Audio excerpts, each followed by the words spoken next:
Come along, oh come along with me. Smoke some weed and talk some shit. I don't really like to smoke though. I hate some of these hoes. I sure do.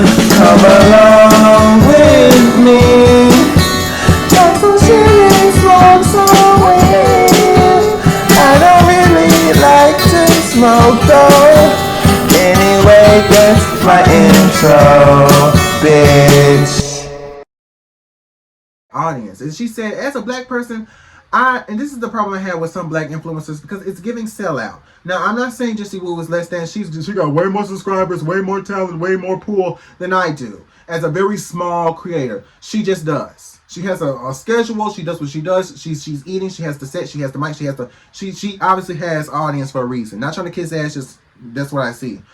But she contradicted herself, because I'm just like, it bothers me, because it's the selling out that I don't like when it comes to black people in America, in cinema, and a lot of different things. Because she touched upon the fact that this film, the thing that it was based off of, yes, Lee Daniels made a different deviation of the actual story, obviously, especially towards the later part of the film, where they sitting there going through the different horror tropes, that you see within horror. It was so funny. She said, the original person is black. The original person, she is a black mom. And I'm thinking to myself, you could have easily picked a light-skinned actress. You could have picked a light-skinned actress. You could have done it. It could have been done. He actively decided to pick a white woman because he wanted to, I guess, dive into the complexities of racial issues and the issues of racism. I said, if we wanted to do that, again, you could have easily still picked a light-skinned woman. There's black people out there who are actors who are very light-skinned, damn near white. You could have did that. But instead, you decided to pick, and that's still an erasure in itself, because I wouldn't consider the real people to be dark-skinned, but they are definitely not light-skinned. And so that's an erasure in itself, and it's a problem of colorism within, the media. But you could have easily picked somebody who's actually, black. You decided to pick the white woman. Again, I love Glenn Close, love her down. But why did you decide to pick a white woman? You did not have to do that. He actively did that. And it confuses me, because was that a way for him to get the Netflix deal? Was that a way for him to solidify his place on the streaming platform? What's going on behind closed doors that even when something is predominantly black, we still have to give an audience to white people? We still have to invite white people in. This is about trauma that's happening in the black community. We didn't have to add white people in. I've seen a lot of white people who, yes, they know how to cook. Yes, I went to work with white people. They sound just like black people. And yes, I love it. I live for it, period. They've been around black people. That does not automatically mean I'm going to think they are the backbone of the black community. That does not mean I'm going to think, you know what, since they know how to do a fish fry and they know how to sit there and they sound like my auntie, that means that they are the fabric of the black community. Have you lost your way? Have you lost your mind? I'm not going to take it that far. Niggas get too comfortable giving too much to white people. White people don't have to do much. That's the sad thing. The litmus test is not good enough. The different things that you have to do to be somebody who's cool with black people, it's not much. Just do a couple of jigs here and there and sit there and rap a song, and all of a sudden you part of the crew. I said, really? It's not adding up to me. Black people, I want all people to look at my stuff. I get that, but why does that have to be at the expense of you sitting there having something catered to black people? Why does it have to be at the expense to you uplifting blackness? Because I notice when black creators, they uplift certain things, it's at the expense of blackness. Somehow, suddenly you sell out, you give a product, you give all your money to white people. The same way that they sold BET to a white corporation. They sold it to white people. It was Sheila Johnson. I just saw she had a book that was out. And I saw her on YouTube and I was like, oh wow, this looks interesting, right? Apparently she's a billionaire, right? She used to be the co-founder of BET, and now she's the CEO of Salamander Hotels and Resorts. She has a very interesting story. Walk Through Fire is the book that she had, her memoir. It was very interesting. And she basically said that it was her husband, Robert L. Johnson, who was acting a damn fool. Next thing you know, she divorced him. She got her money. I love that for her. I guess he got his money. I don't know what the fuck he doing. But they had to sell it, right? They had to sell it because it wasn't making any money. Next thing you know, the reason we don't even have the things that we have is because they had to sell it to a white corporation. And now you got motherfuckers like Jack Harlow winning awards at the BET Awards. How did that work?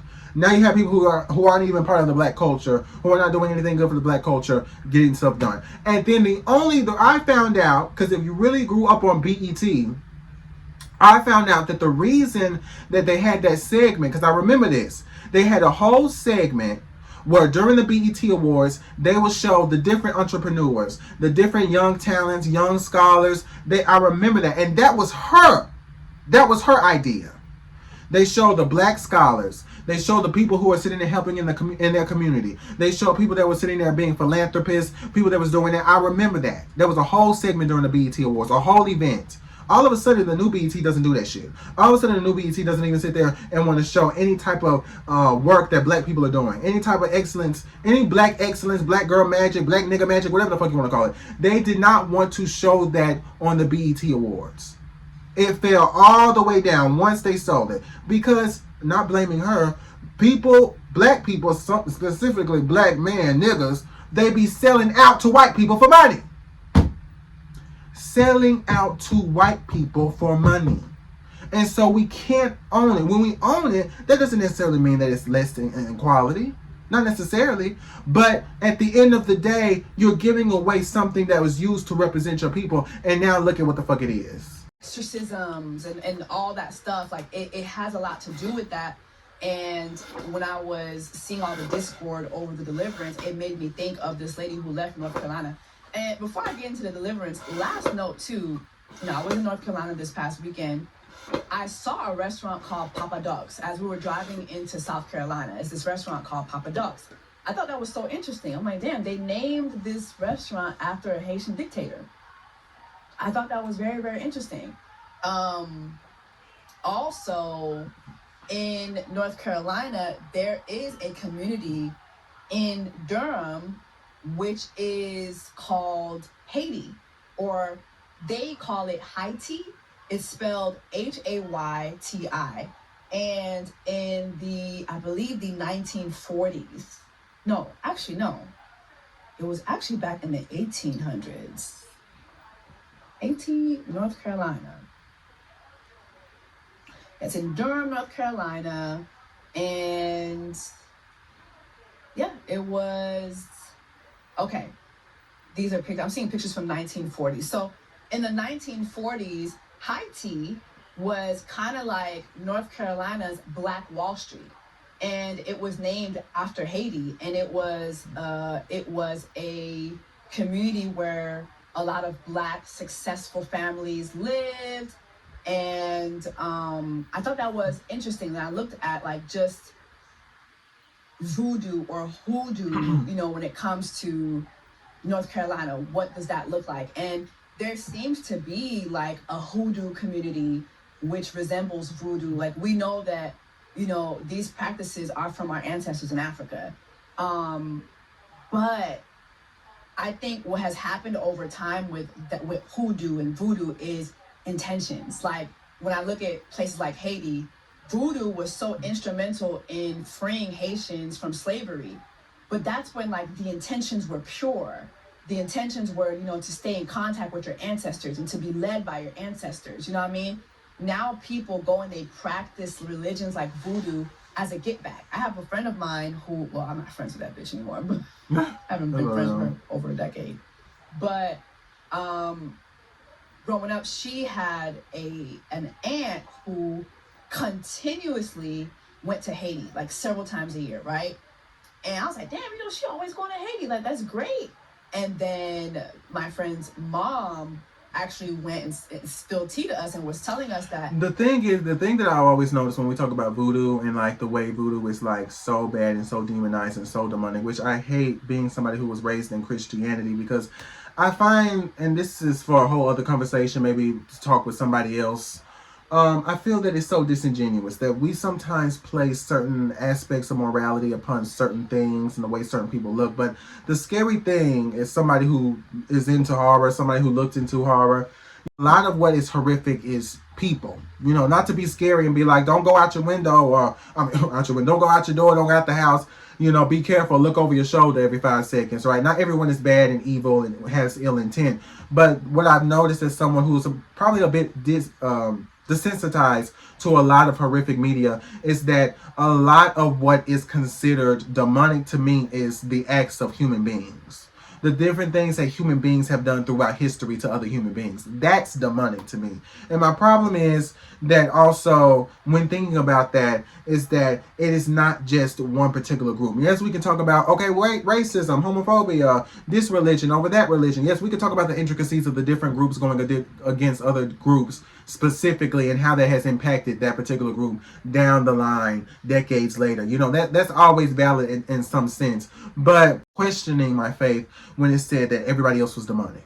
And all the false idols, false prophets, all the false teachings, everybody was following false idols, false prophets, false teachings. And there's this thing that once you become born again, you are a part of a clique of people, not really a cult, because you have the ability to go in and out, at least when most churches, I hope, most Christian institutions, you have the ability to leave, come back, leave, do whatever the hell you want. You have so many different opportunities for you to go in and out. You have the autonomy to do what you do, but it's this belief that is taught that you are supposed to distance yourself from people of that lifestyle. You're supposed to distance yourself from people who are in that. And you can do whatever you want, because some people are bad influences. Some people you need to distance yourself from, regardless if you're on a spiritual journey or not. But the problem I have is I feel that it's very disingenuous to put somebody else who worships gods or goddesses or ancestors or any other type of thing of the world, or of a pagan religion, or whatever different type of religion, to automatically assume that they are somebody who is demonic. They are somebody of ill intent. Because time and time again, we have seen people who have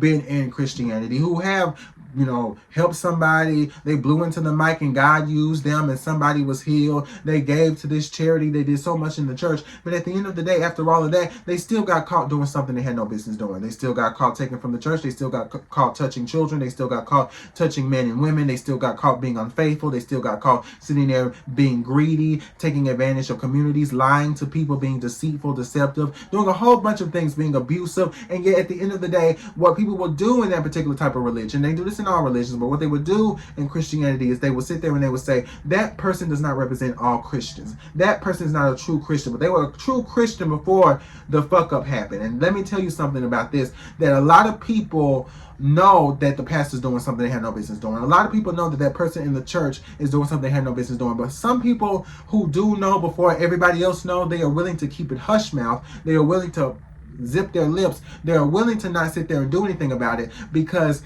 this is a man of God. This is somebody who is holy. This is somebody who represents morality. And so people will put this particular type of person in the church on a pedestal and not sit there and allow the same type of judgment, allow the same type of rebuke, allow the same type of understanding, or the same type of ridicule that so many people outside the faith get. Not allow that. Anybody outside the faith, anybody who is in this religion, you're a witch, you're a warlock, you're a practice voodoo, you're somebody who does a myriad of several different things. Now, mind you, you don't have to be in there. I'm not a witch. I don't like witchcraft. I don't hate the witch girlies, though. I'm not going to look at a witch and be like, oh my gosh, she's evil, right? It's just, it's. I guess what I'm trying to say, it's seen differently, right? And the problem is, because Christianity is so built off of, we are morally superior. We literally are built off of holiness and peace and love. That's what makes it so much more damaging when you are constantly hit throughout history of the fact that that's not necessarily the truth. That's not necessarily something that happens. That you are also a part of the very people that you say worship false idols. That you say are doing something they have no business doing. That you say are demonic.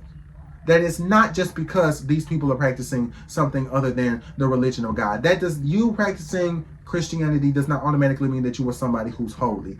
Actions speak louder than words. You can know the scripture, you can speak in tongues, but if you have a nasty spirit, there will always be seen for everybody else. There will always be something that everybody else will see. And I think that's something that growing up as Christian, I never really fucked with, just being honest.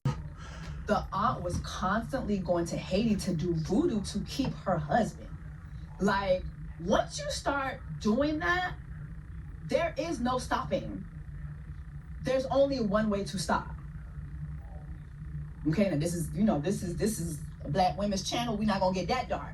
But there's really only one way to stop. Right? And it is to be delivered. And sometimes deliverance looks like you going down to the crossroads, or sometimes deliverance looks like for what happened with my grandmother. My grandmother is the last person in my lineage to practice it, and she was delivered when she was pregnant with my mother. She was having complications with delivering my mother, and the voodoo priestess that she went to try to help her, nobody in her, in her village could help her deliver my mother. And so she went to the voodoo priestess, and the priestess was like, you need to go to the church. There's a special hand of God on that child. You need to go to the church, and you need to have... You heard that? The voodoo priestess said you need to go to the church, period. Then pray for you. Because we think, and that's, I don't want to go into the whole religious thing, even though this is about religion, it's the deliverance, but I don't know. Okay.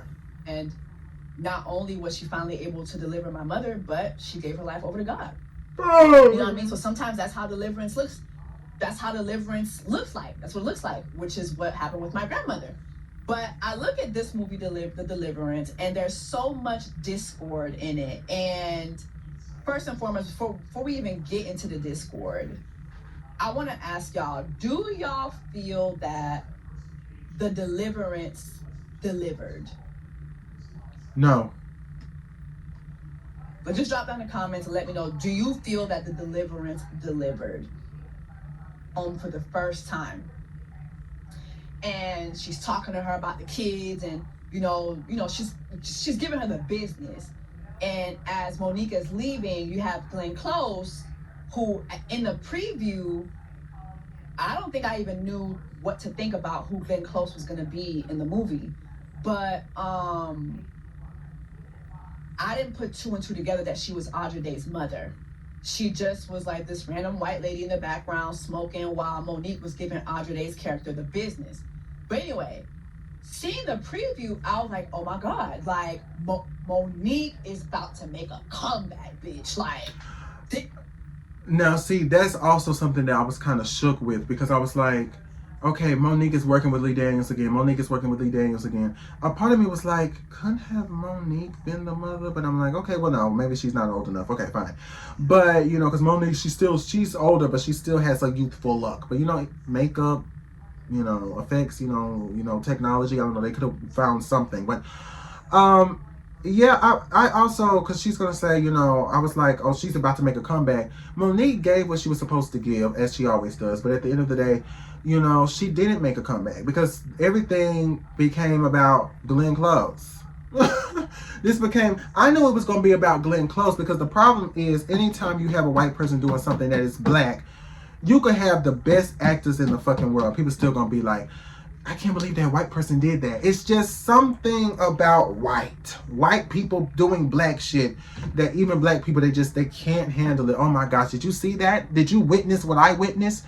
It's so frustrating. It's going to be Monique's fucking moment. Like, cause she ate that scene up. If you have seen the movie, you know what scene I'm talking about. She ate that scene up. And so I remember seeing the scene, and if you're like in my for members only, I believe you saw a little bit of it too in my Miami vlog that I dropped in there. But anyway, so fast forward to 2 weeks ago, we go to the Deliverance premiere here in Atlanta. Daniels was there, Audra was there, all the guys, all the kids was there, played the kids except for the daughter. T.S. Madison was there. Like the who's who from Atlanta was there. And so it's time to watch the movie. And I remember just being underwhelmed. I think that's the best word to describe just how it felt watching the movie in the theater. I fell asleep several times. Now, No, see, this is funny because when I compare this to Long Legs, though I said Long Legs was not scary, I was disappointed. I did not fall asleep during Deliverance because I was so into the fact that, okay, high budget, predominantly black cast, amazing black talent, great actors, horror. I'm a horror fan. I love horror. I make horror films. I mean, like a whole bunch of stuff that I was into, that I wanted to see represented, was being represented. So I was like, this is the film for me. And so I was tuned in from beginning to end. But when it came to Long Legs, even though that it was better at executing the horror element, considering that it is a horror movie, it also, funny enough, I slept in that film.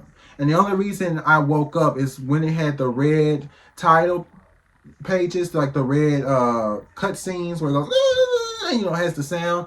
I was asleep and then I was like, oh shit. And then I woke up and I was like, oh yeah, the movie's still long because it was boring. It was good. The aesthetic was there. The atmosphere was there. But it was just slow. And not everything can be a slow burn. Not everybody can get into a slow burn. It reminds me of Skinamarink. I'm glad that Skinamarink was able to get into the theater. I'm glad, especially since it's from a indie filmmaker. It's from somebody who, that's every indie filmmaker's dream. And to be able to come up with something, especially on a low budget, and to be able to have it in movie theaters and be able to be successful and atmospheric and something different, that gets you a foot into the door. That's something that, a lot of filmmakers want. But even then, I was kind of looking at it at home with the lights off, and I was like, I was like, maybe if I was in a movie theater, but I'm like, it's boring. It's just, there needs to be a little bit more. I understand what it was going for, but it just needs to be a little bit more. And so it's funny that she said, like, yeah, I fell asleep several times because it engaged me. I was very into the characters, and the first part of the movie was really good. Like, I felt for the characters. The dynamic was interesting. Everything was being laid out, but then they just threw horror in there, and it almost felt disrespectful to, people who are into horror, because people treat horror like they treat comedy. Art in itself is subjective. So, if I don't like it, that just means somebody else doesn't like it, right? I don't represent everybody, just like she don't represent everybody, and so on and so forth. But people treat horror like it is something that is, it's just a gimmick, right? It's an amusement park, it's a carnival ride. It's commercial. It's there and then it goes away. It's a trend. It's there and it goes away. People don't treat it as something that is substantial, something that actually requires talent, something that actually requires people who actually care about the craft. They see it as a gimmick. That's the reason why there hasn't been a lot of movies that are in horror that actually was, award winners or even got nominated. Mia Goth, even though she was in hot water for what the fuck she did to an extra, can we not be bitches? Can we not put our hands on people? I don't know anything about the intricacies of what Mia Goth did, but okay. She still deserved at least a nomination for being in Pearl. She had a very good monologue. It is very difficult because there was a lot of monologue within Long Legs, and I was like, it's very difficult to get people to be tuned in, and all you're doing is talking, and we're not doing a lot. We're just sitting down and we're talking, and I was tuned in. Lupita, she should have had a nomination at least for being in Us. That was a character that she really transformed into, playing two different people, which has been done before by many different actors, but she really gave her life to the role, and she didn't get a nomination. Toni Collette, she should have got a nomination for being in Hereditary. She has a very memorable role in Hereditary. It was very a breakout film for A24. She should have been able to have a nomination at least. None of these films got nominations. It's like, girl, anyway. None of the films got nominations that I know of. And so it's like horror, the only one that I could think of that showed they got a nomination, I think maybe even won an award, that I could think off the top of my head was Misery with Kathy Bates, I believe. I think it's Kathy Bates, yes. Though you can still get people, there's still people that thought Long Legs was scary, and there's some people that thought Deliverance for some reason was scary. I'm like, it had parts where I was like, but then it became so comical, and I was like, okay. And so there's so many different aspects of what makes a film scary. If you're going to sit there and dive into absurdism, if you're going to dive into excess, constantly hitting people with that towards the latter end, there needs to be some form of buildup in the beginning that justifies why we're constantly getting absurdism, back to back to back to back to back, horror, back to back to back to back, different types of things going on. Even if somebody is not into filmmaking, even if somebody is not into horror genre, doesn't look at different type of indie films, doesn't like research, not even into that, they can still sense, as someone who's just a moviegoer, just someone who just was interested in the movie, they can still sense something was off about that. They may not know the verbiage or they may not know what it was, but they can sense something was off about that. Something was that was dumb. That was stupid. I don't like the way that they executed that. And I believe that the Deliverance just did not deliver. Because when you're doing horror, you have to have a certain type of mindset in order to execute it correctly. That is going to, especially if you're going to make it something that's going to be worthy to be nominated for. Me and Mr. Issa, I think we got narcolepsy or something like that. I don't know what the fuck going on, but we cannot make it past 9:30. Like 10 o'clock, we're done. We're dead to the world. But yeah, like I fell asleep several times. What was underwhelming for me, I think that the plot just took too long to thicken. Like it took too long to get to the plot for me. The plot for me, to be honest, is in the last 15 minutes of the movie. Like, we're just seeing a bunch of people talk to each other, and it's clear that they all have issues with each other, but we're not really being given any meat for what their issues are with each other. It's just a bunch of people talking to each other, and you got Audra Day and Glenn Close calling each other all types of bitches and hoes and tricks, and then you got you got Omar Epps, who just, what the fuck. The Omar Epps is tongue wrestling with the Glenn Close from time to time in the movie. And first time we see him is when she down to the cancer place getting her cancer treatment that her daughter's paying for, but she don't really realize her daughter's paying for it. Omar Epps is her little side nigga. That kind of hits different because she white.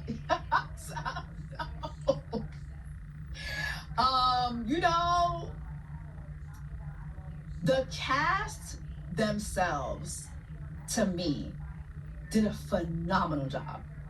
Like, the little boy who played the most possessed, who was walking on the walls, I'm shocked to see how nobody's talking about the way he delivered in that movie. Like, he performed so well. Like, everybody performed well. It's just, to me, I just didn't understand where the script was going. You have Audra Day, who did Audra, to me, is a phenomenal actress. Is it me or she resembles Rihanna? Like, I just feel like I'd be having to take a double take at her. But I'm like, Rihanna, is that you, girl? Is that you, girl? She did a phenomenal job, but I didn't get it. But she did a phenomenal job, right? Like, for instance, one thing I didn't understand, right, is that she had no relationship with Christ whatsoever.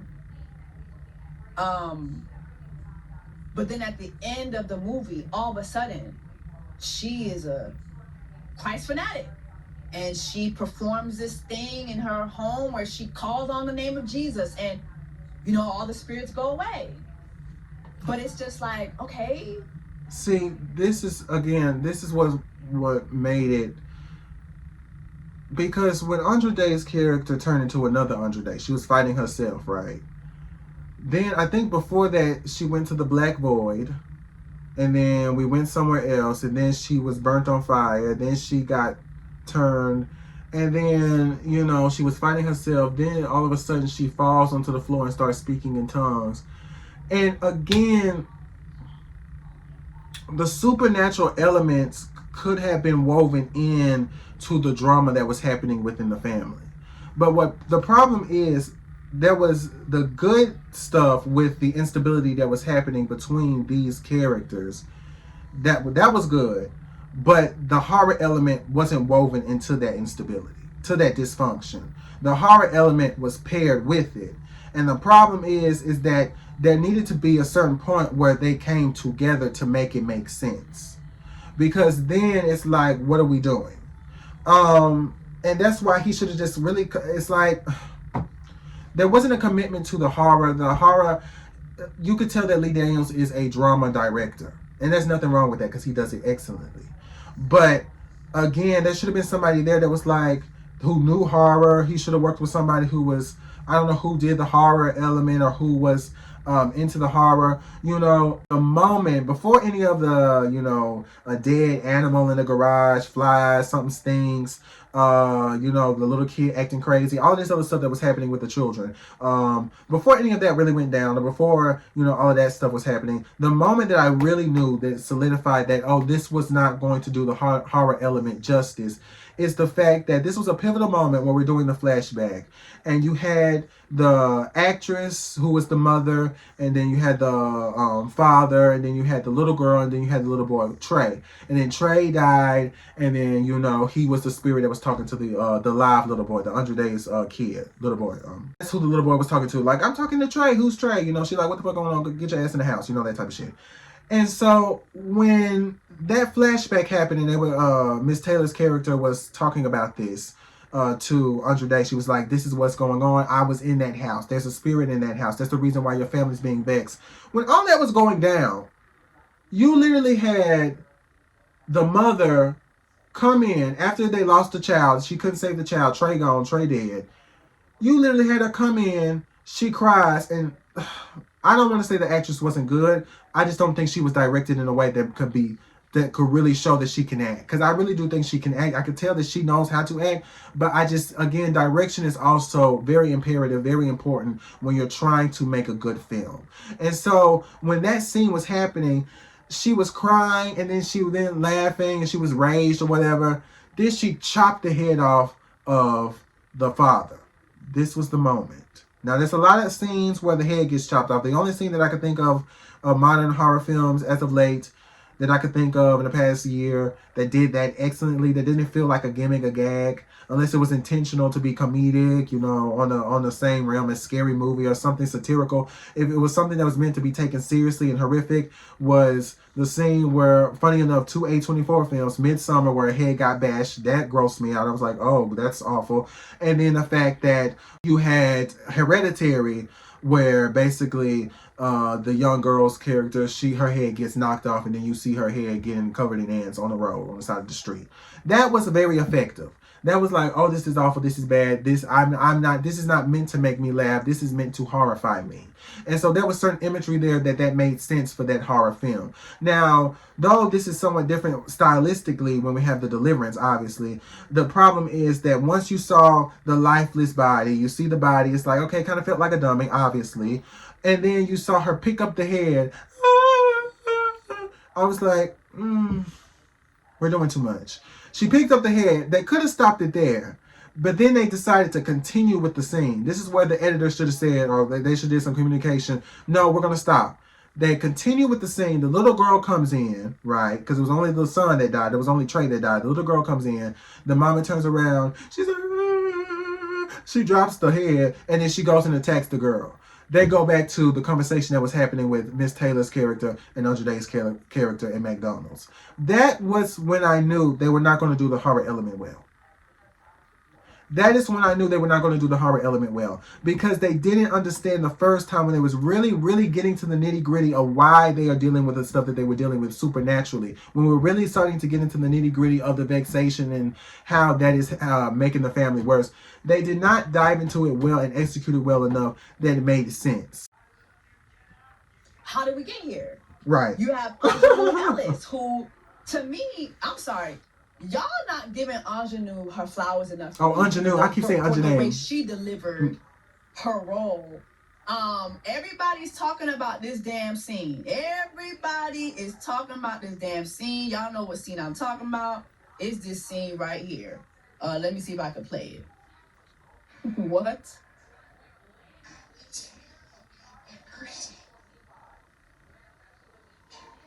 And it's ingenue staying serious for me. Do you know what level of acting you have to have for Glenn Close to be laying in front of you, sharp teeth, talking about I could smell your nappy pussy, and you are still in character? Like, I'm sorry, y'all are not giving ingenue her things. LaToya is black. We're gonna make sure we have pictures of LaToya and her mother for you on screen. Okay. LaToya and her mother are black. 2 dark-skinned women. Now, she say dark skin. They not dark skin, right? They not, like, you could say, you know, LaToya is dark skin, but her mama's kind of light skin. Her mama kind of like, not quite Andre Day's color, but, you know, maybe it's the lighting. But either way, you could tell she's hot. She's not quite light skin, but she's not dark skin. However, Okay. This was published back Halloween 2014. Today on Halloween, amid the usual frivolity over ghosts and goblins, it seemed an inappropriate time to finally share the story behind the story. So here goes. It's a deep dive into the LaToya Ammons story.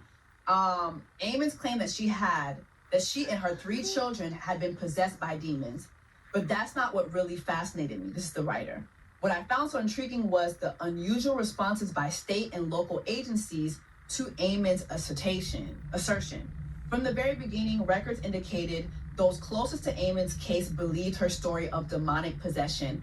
A DCS family case manager and registered nurse even claimed they'd seen Ammons' then 9-year-old son walking backward up a wall in the hospital. And when DCS removed Ammons' children from her home, it wasn't because of the traditional definitions of abuse or neglect. All the children were experiencing spiritual and emotional distress. This is what DCS was reporting. The writer says she contacted Ammons early in the reporting process and she agreed to be interviewed. I also spoke with police officials and the priest who performed a series of exorcisms, gathered records from the police departments and the Catholic Church. Ammons also agreed to let me have copies of her DCS records. So there's so much. What makes her story insane, number one, it's a black family. It's a black family. You don't really hear these stories and well-structured stories when it comes to black families because nobody fucking cares.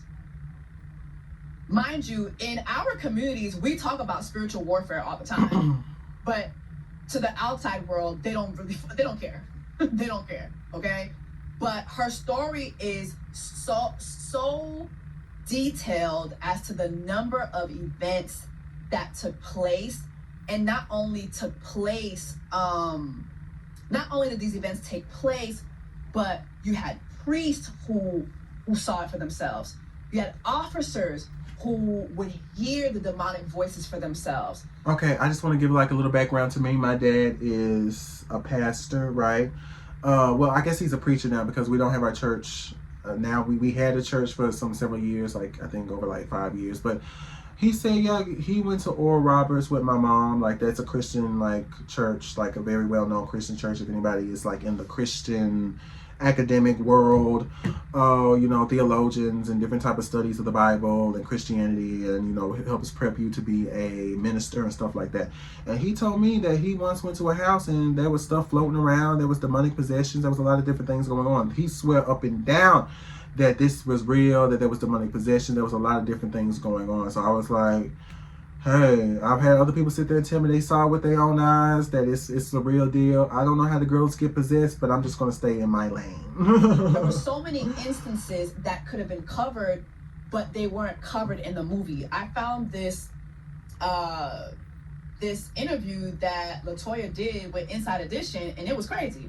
This is the woman who lives in the house of ours with her 3 children. Before Zach Bagans bought it. There's so many accounts of different instances that happened, right? And again, to me, the story needed no embellishment, really. Like, but in Hollywood, it is by Hollywood's nature to embellish, right? But how far do we have to go to embellish? And I think that's the question that is asked when it comes to, did the deliverance deliver, right?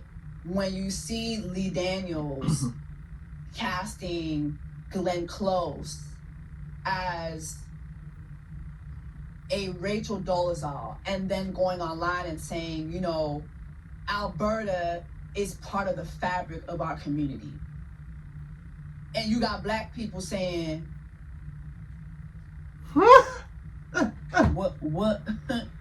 what community, what fabric, what, you want to see some fabric? Kente cloth is right there, okay? Kente cloth is right there, Lee. What you talking about? What are you talking about, right? And then you do more research and you see that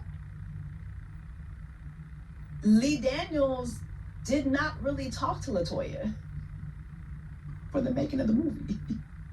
He wanted to tell his own story.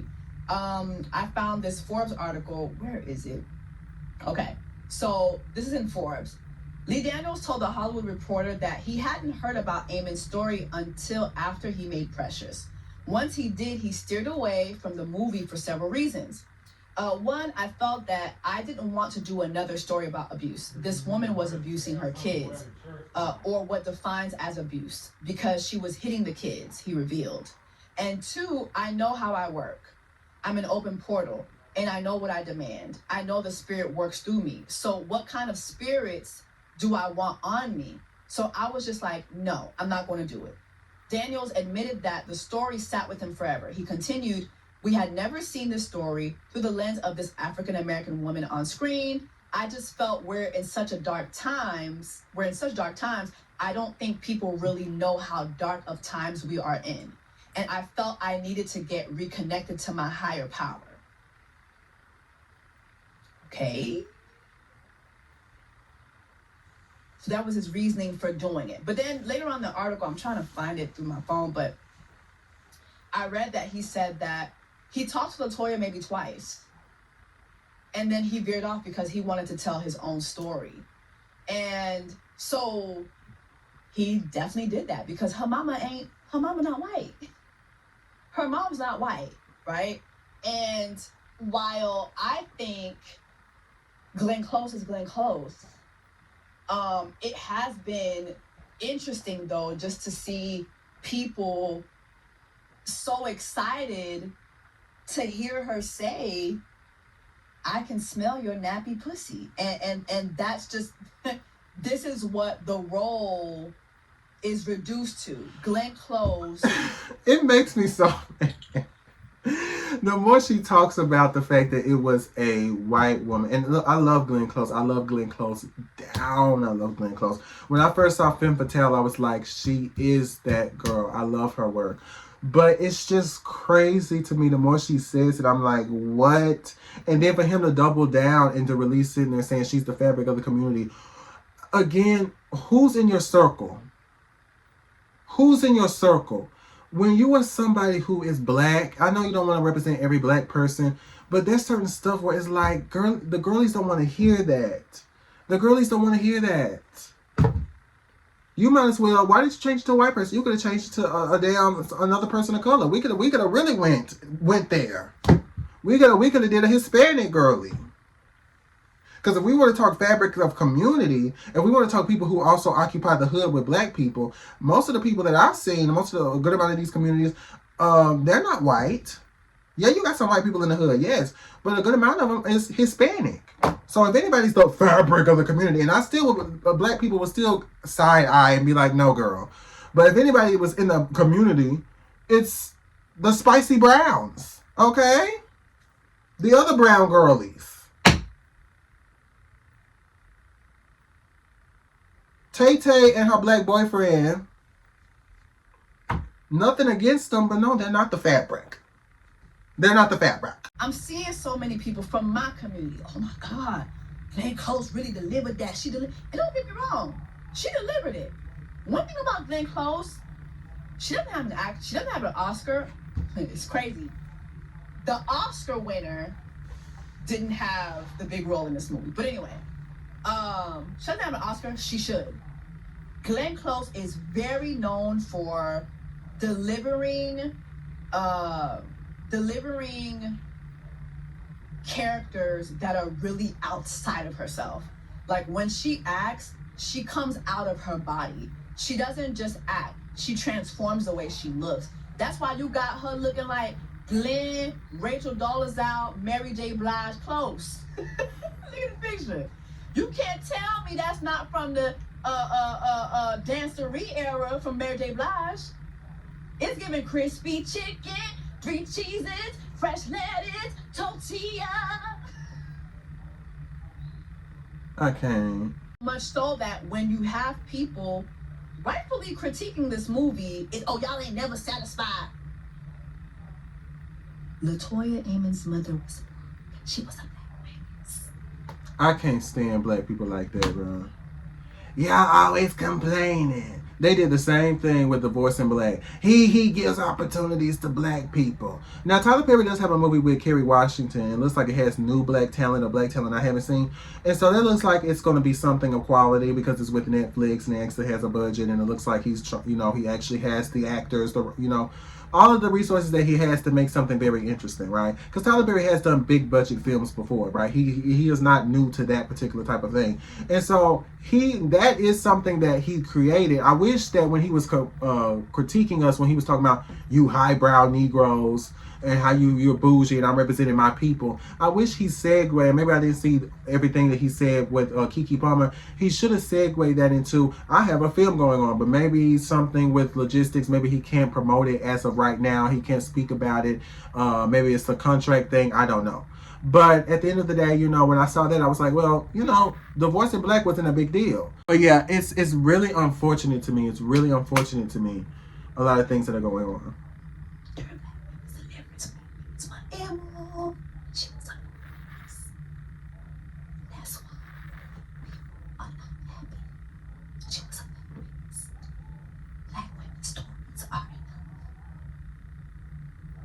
I don't know who needs to hear it. Black women's stories are enough. It's enough to drive seats into the theater. Okay? It's enough. It is enough. Don't get me wrong. I see why Lee Daniels casted Glenn Close. Let's see. This is when Jessie Wu, this is when she contradicts herself. I think sometimes he has used different excuses. Like he had, someone was able to bring up the article of when he went on The Real and he said that he gave the reason for why he casted the lead actress in Star to be white.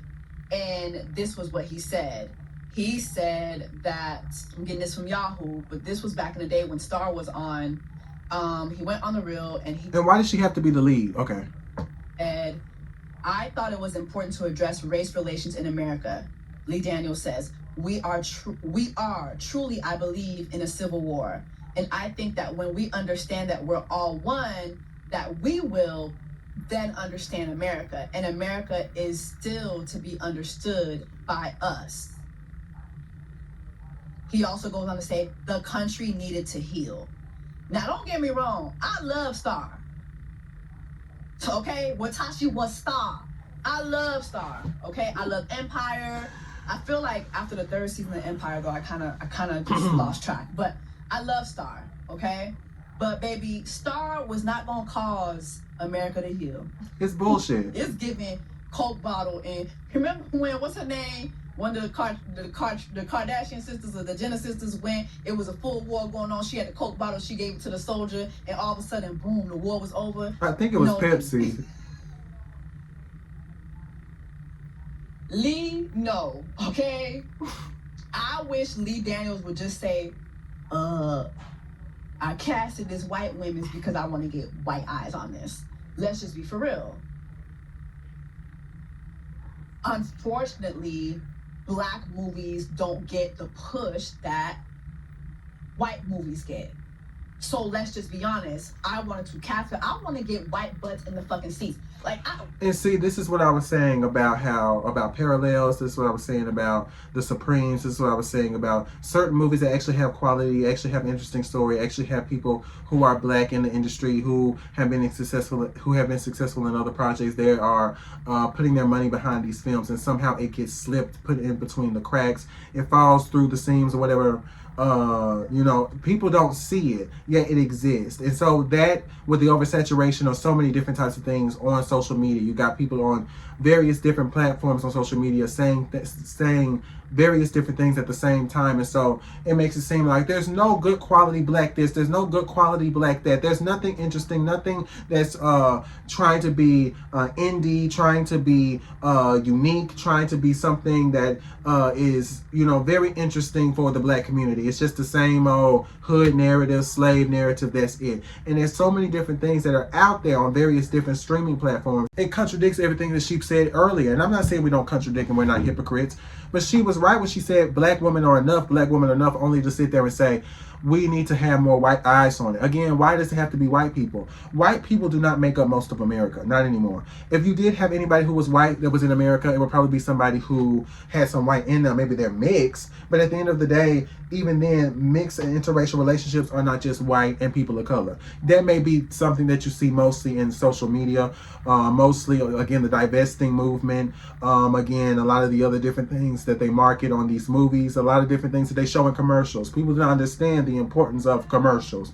Commercials, ads, all these things that seemingly don't affect you mentally, you see them over and over again. They slip into your subconscious, not to make it conspiracy theory, but that's just the way media works. You see it over and over again, and then subconsciously it just kind of lingers in your mind that this is the representation of that, even though in reality it's a bit more complicated, it's a bit more nuanced. And so I do believe, I agree with the fact that she says there's not a marketing push, because there is a form of censoring, there is a form of silence. A lot of black people do not get the push that they deserve in order to make a good film, in order to have people in the black community see their stuff. It's the same way so many people were sitting there talking about how black music is dead because Sexy Red, black music is dead because so many different people are out here. You got Sexy Red, you got Megan Thee Stallion, you got so many people talking about their pussy, talking about money, talking about all these other things that are detrimental to the black woman image, the black America, black culture. However, they ignore the fact that not Sexy Red, but some of these other artists that are talking about and being sexualized have also made songs that were more vulnerable, made songs that were talking about more than just sex, songs that were talking about more than just the gimmick of their body that they supposedly only show to get people into the seats. There was a lot more things that were going on. Like, people aren't paying attention to the fact that the same way that I saw people were sitting there talking about how, black music is dead, and you see so many people online talking about how black culture is gone, especially when it comes to music. I was sitting there constantly tuning in to Tiny Desk, and they had a whole month of various different black artists. I believe it was a month or so ago. Before they had a whole month dedicated to just black artists, they had Usher, T-Pain, Erykah Badu, and then after that they had Willow Smith, they had Shaka Khan, they had so many other people. It's not off the top of my head, but they had like a whole bunch of people, even new artists that I haven't seen from the UK. They had Tim's, they had so many people from all around the world who were black, in the African diaspora. And so it's very interesting. Nobody talked about that. Nobody talked about Tierra Whack, who was an MC who was on Tiny Desk. Nobody talked about these people that was existing. Nobody talked about Willow Smith album. She's part of a predominantly rich, black, excellent, successful family. Yes, they had their drama. Yes, that whole thing with Will Smith and, the other nigga. But at the end of the day, they still had their credibility. They still are very important to the image of black culture. And nobody talked about that. Nobody talked about her music. Nobody talked about the various things that she was doing. Because the things that Willow Smith is doing specifically, yes, people talk about, wait a minute, yes, she has, a fan base, but a lot of black people still think that that's white people shit. And that's the problem. Sometimes we give stuff to white people. We think that white people are the audience. We think that white people own every single thing. And we're not understanding that we are playing into white supremacy. Without even really thinking about it, that's how subconscious it is. We feel very weird about it. You could be as pro-black as you want to be and still feel the urge to be anti-black. That's how insidious white supremacy is. And I know that's going to be kind of leaning more into conspiracy theory, but you're somebody who's really sitting here, you're actively saying, oh, but I can only make it to the top if white. No, that's not how that works. That you don't have to go to white people to make it to the top. You do not have to sit there and have white people on your stuff to make it to the top. You don't have to do that. We need to expand what we think black is. We need to expand what we think black people deserve to have instead of constantly giving it to white people. And that's the one thing that's so annoying, because so many people, money hungry asses, whether they're black Americans, whether they're Africans, whether any other black around the world, they give their shit away to white people and they fuck over their own people. And we're constantly in a cycle of trying to sit there and repair the damage, and then somebody do something else, repair the damage, and then somebody does stuff. And it's really tiresome. There's a reason why you have different types of things. Yes, you have Success in many parts of many different countries in Africa, but there's the reason why you have a white-only section or certain sections in South Africa that's only for white people or prioritizes white people more. Excuse me? There's a reason why you have the way that BET has fallen off, and we don't even have certain things and certain representations of black people in a positive way. Excuse me? There's a reason why you have so many of these things be lost, where you do not have representation of that particular film. You didn't know about that film. You didn't know about that because that wasn't marketed right. And yet somehow the things that do go to the theater has 500K views. It was so bad that people said, we're not about to sit there and support this. How dare you? And it had the budget. And then the person that he was falling in love with, just like I said, was a white woman.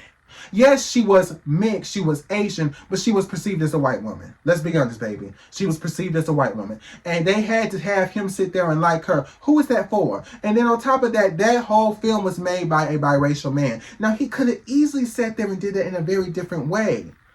But instead, it became a mockery. We thought we was going to get Black Harry Potter. We thought it was going to be Black Harry Potter type of tea, and it was really tired. It had the aesthetic, it had the opportunity, but people were tuned in, and it was so bad that they had to pull it from theaters. Why? For what? Who is this pandering? This isn't for us. This is for white people. And even the white people are saying, girl, we don't want this. So who is it for?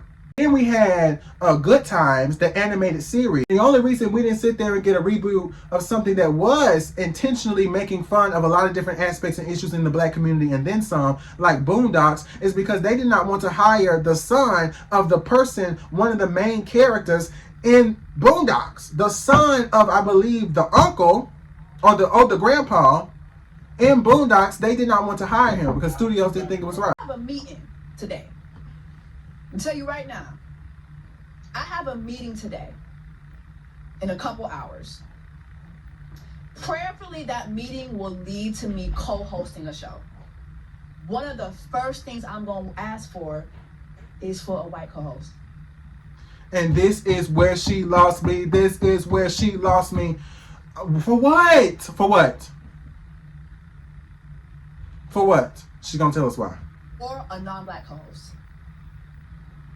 Some of y'all gonna be like, because she said white first, and that's very intentional. Again, we have to really dig deep into our mental, deep into the jelly membranes.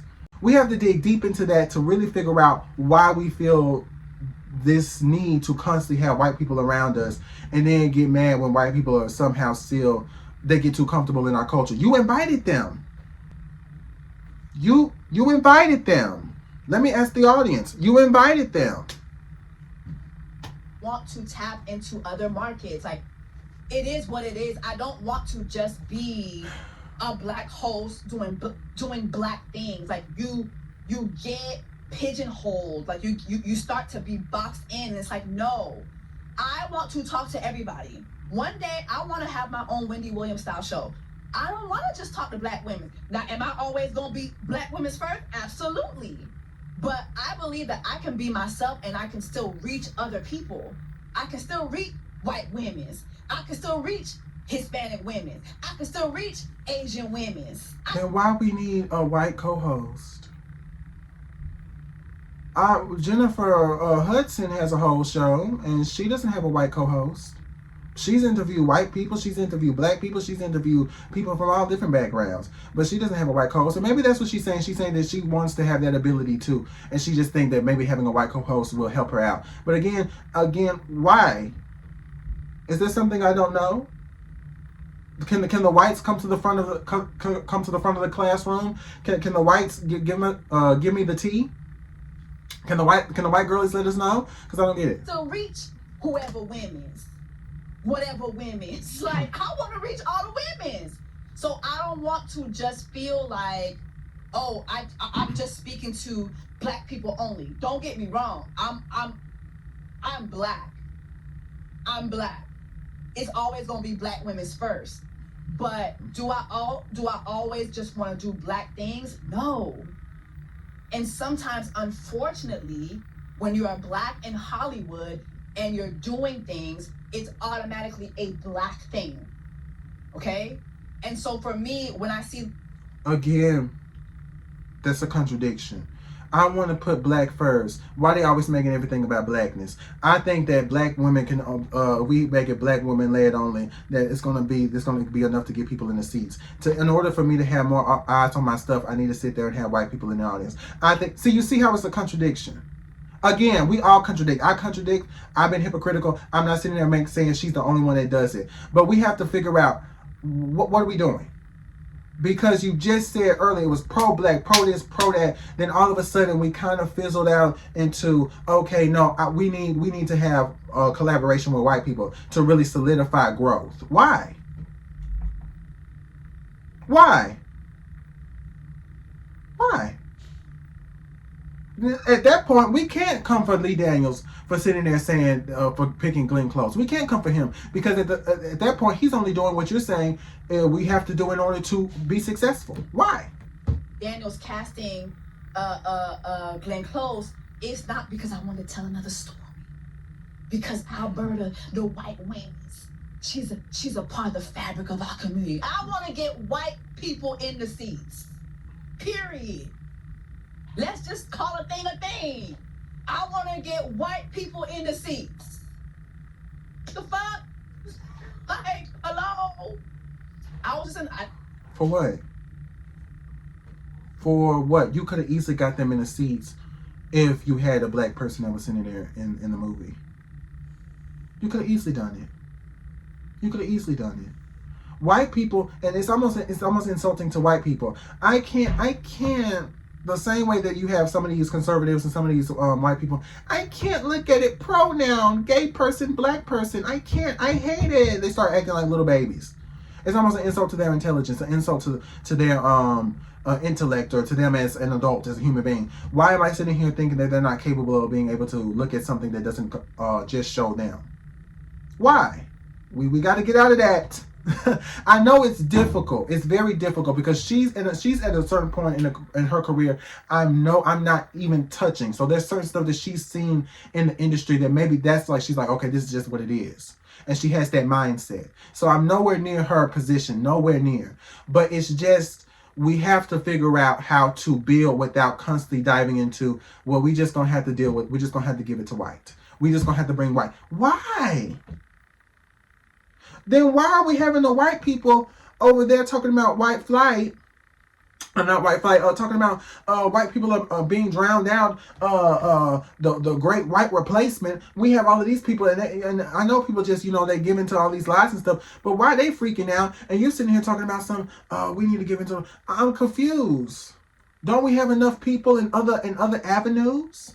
Don't we have enough people that come from around the world that's been here? So why are we focused solely on white people? Why am I seeing in commercials only white people paired with people of color? Why is white still at the epicenter, yet there is not just white people that exist in the United States, let alone the fucking world? So I'm trying to figure out why white is such this big thing that we need to put in every fucking thing, even when it is something that we created. Why?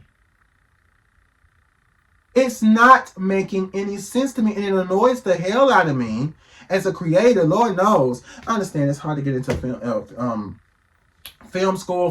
Film school is expensive anyway. YouTube.org, YouTubeschool.org.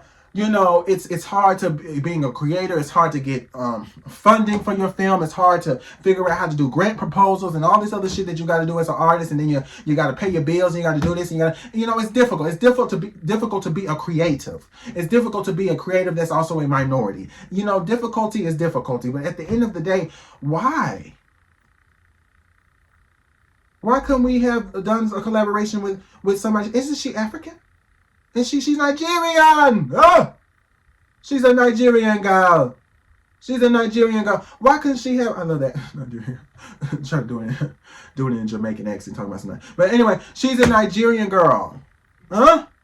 And she's sitting there talking about, I'm going to give all of my stuff and all of my time and effort to white people. But you just said, Miss Wu. I told you I was in North Carolina and with Mr. Easter, and literally he showed me a Facebook message that he got from someone that he knows who's white, white guy, Trumper down. I will vote for Donald Trump, Trumper down. And he's like, wow, you didn't tell me that you were in town. And I see you're with Jessie Wu. We watch her YouTube. I said, nothing. Period. Now, do I stand for what you stand for? Absolutely not. Make America ungreat again? No.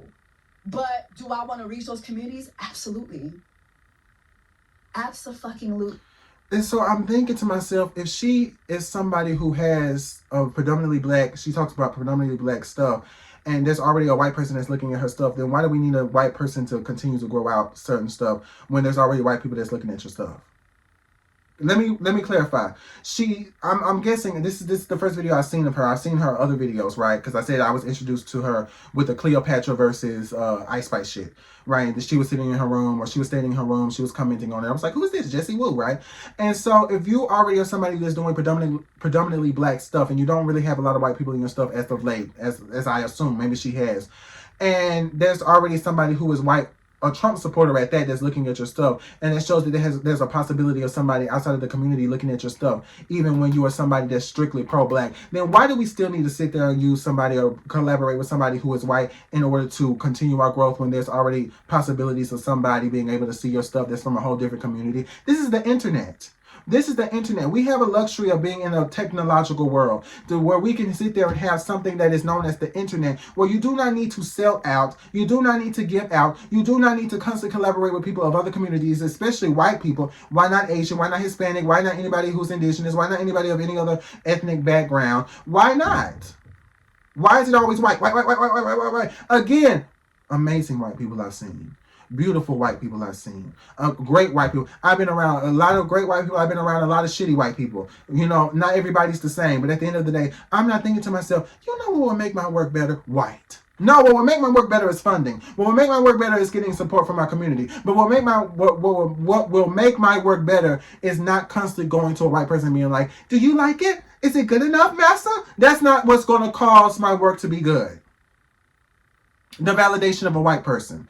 I love that they like it. Period. I love that you like it. But I'm not about to sit here and think, oh my gosh, if I just give more to white eyes, then it'll be better and more white and more white. Because that, again, then I'm confused. So is most of the country white then? Because when I go outside, it's not giving mostly white. You will never convince me. That's the reason why the conservatives are having a fucking field day. Because they're like, too many, before even the borders were opening, too many people was happening. Too many people was having to sit there intermingling. There was too many niggas around other niggas. And too much was going on. Stacey was bringing too many black people home. I don't understand. So at the end of the day, I'm trying to figure out why we are putting them on a pedestal as a way to confirm our growth as people. Why she's doing that as an influencer. We got to talk about it, Miss Wu. We got to talk about it, Miss Wu. I do. I do. I want to be a household name, a world-renowned household name. That's what I want. When I look at people like Wendy, she started off as the black urban blog. Comparing ourselves to Wendy, Okay. Let's see. Cause my phone. It has to be biracial. What is up with that, right? I think that's a very valid critique. But also, this country is very bi-fucking racial, y'all. Like, it is biracial. We see a lot of black kids who got white mamas now. Biracials. You know what I'm saying? And so for me, I think my thing is when these producers answer these questions, I'm tired of the we need to heal and they are part of the fabric of our community. I want to get biracial eyes on the project. I want them to feel seen too. I wish they would just tell that truth. Just tell that truth. And I agree with that, to be honest. I'll just face it. You know what I mean? Instead of you just telling me some bullshit about, you know, no, absolutely not. Absolutely not. Right, right. So I was gonna be organized, but I just feel like I'm yapping. Cause I have so many thoughts about the movie, but I think for what it's worth, the Deliverance delivered to me, and I'm gonna tell you why. While the writing to me wasn't strong, it's proven to be very entertaining. Look at the tweets. Look at the TikToks. You said you fell asleep to the movie several times. You said you fell asleep to the movie several times, Miss Wu. You said you fell asleep several times to the movie. You said all this criticism. Now you okay. Look at the Facebook post. Everybody's talking about it. Everybody's talking about this movie. So to me, that in itself, it delivered. It delivered. I don't know if it's gonna be a Jordan Peele type of movie where we go back and say, wow. I think like when it comes to black horror, black suspense movies, Jordan Peele's got that on lock. Jordan Peele has that on lock. And it is because he has every base covered. He has the writing covered, the casting covered, the music covered. Like, do you know how many people have tried to do the Jordan Peele effect now where they're taking I got 5 on it and now making it spooky, like taking all these songs that we know and love and making them spooky? That's the Jordan Peele effect. You know what I mean? Like, he has it all. I agree. So do I think the Deliverance in the long run, is it gonna give the Jordan Peele effect? No. But when it comes to embellishment, although I feel like Daniels did go a little too far with giving us the white mama, I feel like when it comes to embellishment, this is something that everybody in Hollywood does. Look at the Jeffrey Dahmer limited series. What's her name? The lady, Niecy Nash's character. You know, they positioned Niecy Nash's character to be Dahmer's next door neighbor. And in real life, she wasn't. She was living in another building, right? Embellishments. At the end of the day, though, that's a whole different type of thing. And that, I believe, wasn't that Ryan Murphy? Ryan Murphy, I feel like something's going to come out about him. I'm not even trying to, like, pray on his down. Let me start singing my Negro spirituals. Let me connect to God because I'm going to need him to get through it. What are you guys talking about? I showed y'all what we had. I showed y'all what we have. We need to pull it together. We need to pull it together. We need to pull it together. We have it. It's right there. Can we please support our people? We support looking at the Tubi movies. I was looking at Kenny. You know Kenny, she does the reviews, right? Kenny, she has the makeup, she got the mug and everything. You know, the pretty girl who does the reviews. I love her. And she was talking about, I'm tired of looking at Tubi movies. I'm tired of looking at bad movies and it's predominantly black. I said, yes, it's time to move on. It is time to move on. And please, again, you could be with your white bae. You can have your white wife, your white man. I love that for you. If that's what you want, that's what you want. But please, please stop giving everything to white people. I beg. Please stand the fuck up. Please, black people. I understand. Yes, she is. I love her enough. That's all I had to say.